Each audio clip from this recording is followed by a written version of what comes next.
আজ ঝুলন যাত্রা। ছোটবেলা থেকে প্রায় এই দিনটায় মায়ের সাথে মেলায় যেতাম, ঝুলন মেলায়। আর রাধারানী কৃষ্ণ ঠাকুরকে দোল দেওয়াটাই হচ্ছে আমার প্রথম উদ্দেশ্য, প্রধান উদ্দেশ্য। দোলনায় দোল দিতে আমার কি যে ভালো লাগতো।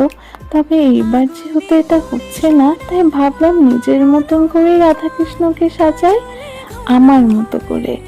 মায়ের কাছে যখনই শুনেছি যে আজ ঝুলন, অথচ ঠাকুরকে অমন অপরূপ সাজে দেখতে পারবো না, দোল দিতে পারবো না, তাই খুব মন খারাপ হয়ে গেছিল। হঠাৎ করেই ভাবলাম ঠাকুরকে নিজের হাতে সাজাবো। তাই ভোরবেলা ফুল তুলে এনেছি মন ভরে সাজাবো বলে। এদিকে পাশের ঘরের বৌদি সেটা ঘরের গোপালকে আমার কাছে দিয়ে গেছিল। সাজাতে সাজাতেই সে থাকবে না বলে হঠাৎ করে আমি তো আরো আনন্দিত হয়ে গেলাম।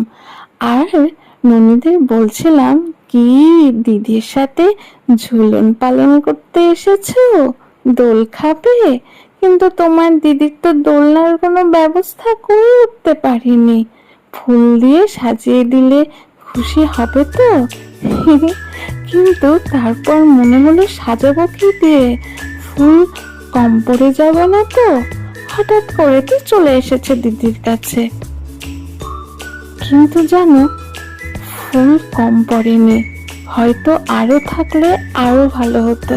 তবে যা ছিল তাই দিয়েই আমি আমার মনের মতন করে সাজিয়েছি। সুন্দর করে আলপনা দিয়েছি, সাজিয়ে প্রসাদ দিয়েছি। আমি রোজই প্রায় পুজো দিয়ে থাকি, খুব অসুবিধে না হলে। কিন্তু আজ অদ্ভুত আনন্দ হচ্ছিল। আমি আমার সমস্ত সুন্দর অনুভূতি দিয়ে সাজাচ্ছিলাম। আর আমার রাধা কৃষ্ণ ননীদের সামনে থেকে তো সত্যিই ইচ্ছে হচ্ছিল না, সেই জন্য তাই বারবার ফটো তুলছিলাম, ভিডিও নিচ্ছিলাম। চোখ দিয়ে দেখে মন ভরে ওদের সৌন্দর্য উপভোগ করছিলাম। তোমরাও নিশ্চয়ই আজকে খুব সুন্দরভাবে ঠাকুর সাজিয়েছো, তাই না? মেলায় যাবে, রাধাকৃষ্ণকে দোল দেবে, জিলিপি খাবে, আরো কত আনন্দ করবে। আমাকে কিন্তু অবশ্যই জানাতে ভুলবে না যে তোমরা কিভাবে রাধাকৃষ্ণকে সাজালে আর কতটা আনন্দ করলে। আমি তো এইভাবেই খুব আনন্দ করে ঝুলন উৎসব পালন করলাম।